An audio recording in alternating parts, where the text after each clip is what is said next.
Hi, this is Alan Gleeson for Crossfadr. Following on from the previous video on do's and don'ts in relation to mixing, in this video I'm going to be giving you a few do's and don'ts to think about when you are mastering. These are just a few tips designed to help you when you're working on a master. The first tip I'm going to talk about is gain staging. Now I already talked about this in the mixing video, but I'm going to go into a bit more detail here. Now previously I talked about setting up your input and output levels when you're recording onto tracks and the sort of level you want to be setting to get the level on the master that you want.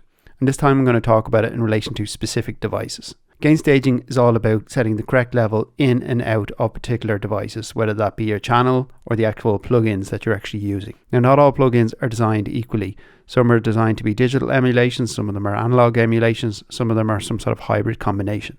So I'm going to give two examples here. In the first example, I'm just going to use the vanilla EQ that comes with Ableton EQ8, which is a digital EQ. And the second example is going to be using the CQ, which is an emulation of a Siemens EQ from Sound Toys, so it's more of an analog emulation. So on this channel down here, I have operator, and it's going to produce a sine tone at 200 Hz. So go back to my submix channel here, and I'm going to turn off the SEQ. And we just look at our spectrum analyzer over here. We can see the tone that's been generated, single harmonic there. We can also see in the EQ8, we've got a single harmonic there. But when I turn on the CQ, because it's an analog emulation, it adds a bit of harmonic dirt to the signal. Now this is often desirable, but I just want to emphasize that based on the level that's actually coming into the device, I'm just going to turn off this limiter at the front here. You can now see that it's producing not only that fundamental frequency of 200 Hz, but a whole series of additional harmonics. And if we open up the device itself, it is a tiny bit of EQ being applied, but even if I reset that, put these gains back to 0, now there's no processing actually being applied in the device, but we can hear and see all the additional harmonics that are actually being added. That's based on the level that's coming into the device is slightly too hot. So if I went over to my channel here with the operator on it, you can see as soon as I back off that gain, those additional harmonics disappear. As soon as I'm turning it up there, it's actually overloading and we're getting some harmonic distortion. Sometimes that's desirable, but often in a mastering situation, you want to minimize distortion. So if I go back to this channel here, and I come along to the EQ8, which is actually already on. So whether that's on or off, it's applying no additional processing or harmonic content to the signal path. It would only be when then I start to apply a boost that will actually start to affect the signal. So it's something to think about. We're only actually processing a sine wave there. When you're mastering, you're processing signals that are a lot more complex than that. And even if you're applying less gain that were actually applied into the device there, you can be applying unwanted distortion to the signal. This of course is equally true of any device that is based on tube or valve processing. The more input that you pump into the device, the more distortion it's going to be applied. So often in a mastering chain, you might want to add a bit of analog character to the signal, but just be aware that if you're applying too much gain pre these analog emulations, you're possibly going to be adding some additional distortion. So you might want to minimize that or think about where you're applying gain in your signal path. The next area that I'm going to talk about is in terms of limiting. So limiting is an incredibly important part of the mastering process. It generally makes things louder and can add more impact and punch to the sound. So depending on the limiter you're using, not all are equal. Some will add more distortion than others. The first one I'm going to look at here is the Pro L2 by FabFilter. And this can be a very transparent limiter, but I'm going to push it slightly harder.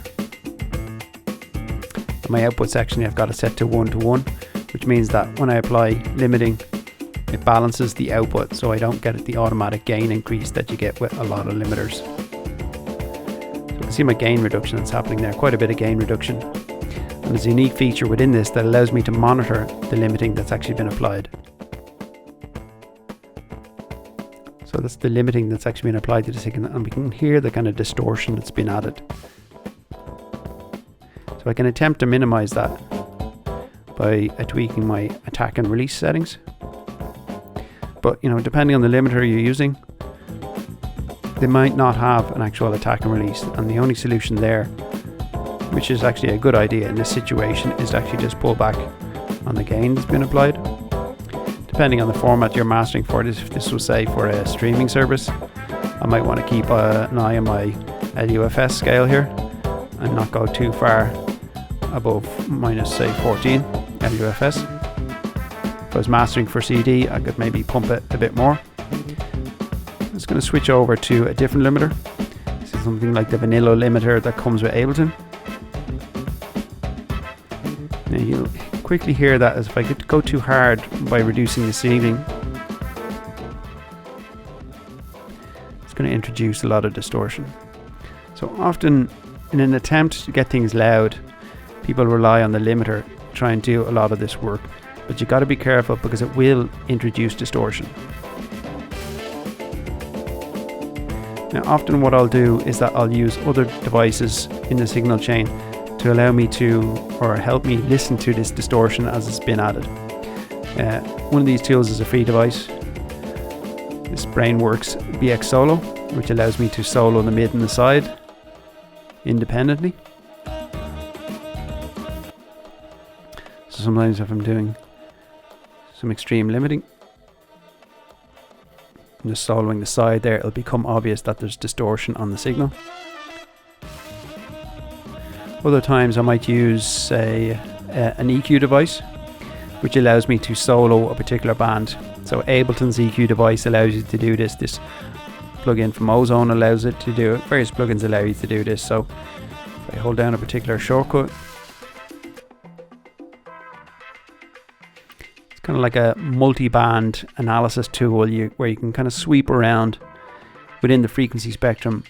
And what we're listening out for is areas where there's excessive distortion. Kind of here in the upper or high mid range there, there's kind of some nasty distortion being added. So then I would go back to my limiter and ease back on that, and maybe then go back to my EQ and double check that there's no distortion being added in any place. So as I said, you should audition different limiters because they all have a particular characteristic, and some will add more distortion than others. Sometimes a small bit of distortion can be useful, but often you want to have more control over it so you can add it into taste. The next thing I'm going to talk about is feathering, which is an EQ technique which is often used in mastering. So I'll go to one of my EQ devices that I'm using, again the Pro Q3 from FabFilter. And what feathering is that if you were, say, listening to your signal,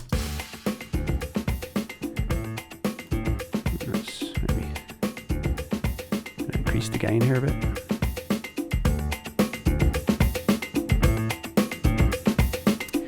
So if I was looking to an area that I might want to sweeten,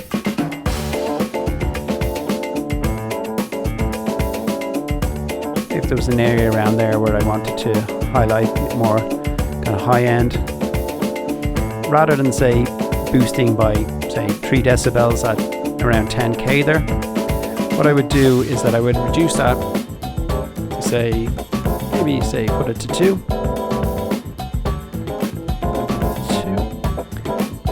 And then either side of that, say at maybe say around 8000 Hertz, just add in maybe just 0.5, and maybe just somewhere, let's change the shape on this here.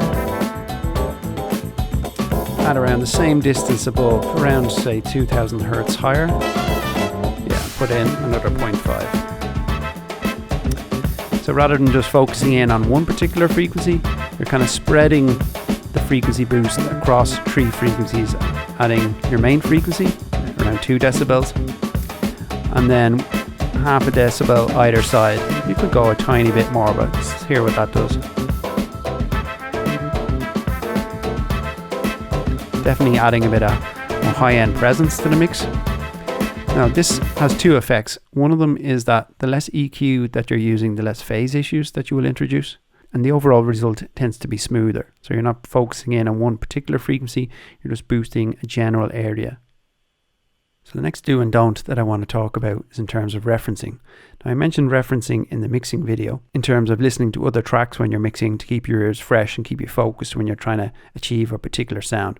The same with mastering. You can use tracks to help you keep your ears fresh, but also if you're mastering something like an album and you want to keep focus on the other tracks that you've already mastered, as I'm mastering, what I can do is I can bring the other tracks that I'm mastering into the actual session.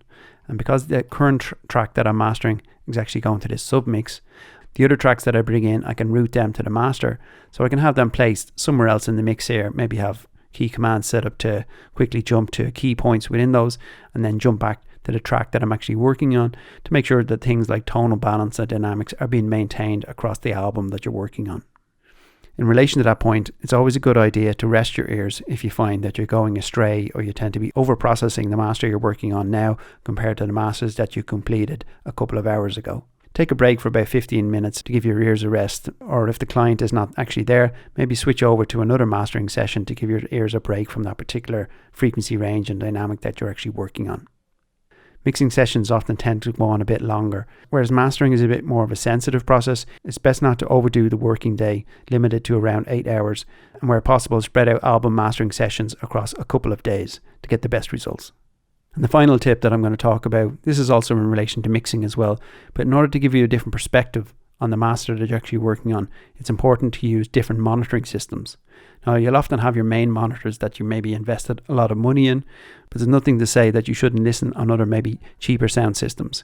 This can include your headphones, your laptop speaker, maybe even your phone, your hi-fi speakers, and if possible, the classic listening in your car.